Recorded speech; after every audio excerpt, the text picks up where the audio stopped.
Hi friends, welcome to crazy పద్దు vlogs. ఈరోజు మన వ్లాగ్లో ఎగ్ తీకా మసాలా రెసిపీ చూపిస్తున్నా ఫ్రెండ్స్. లేట్ చేయకుండా మన వ్లాగ్లోకి వెళ్ళిపోదాం ఫ్రెండ్స్. ఫస్ట్ గుండా గోధుమ పిండిలో కొంచెం సాల్ట్ వేసుకొని వాటర్ వేసుకొని ఇలా మెత్తగా కలుపుకోవాలి. పిండిని ఎంత మెత్తగా కలుపుకుంటే పరోటా అన్నది అంత సాఫ్ట్గా వస్తాయి.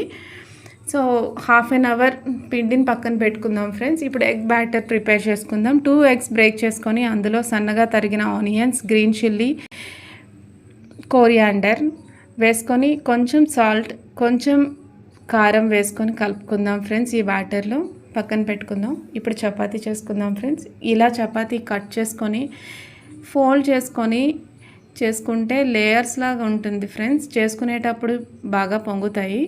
ప్యాన్కి బటర్ వేసుకొని ఈ బ్యాటర్లో డిప్ చేసి వేసుకోవాలి friends. Finally my recipe is ready. మీకు వీడియో నచ్చినట్లయితే please do like, share, subscribe friends. Have a nice day.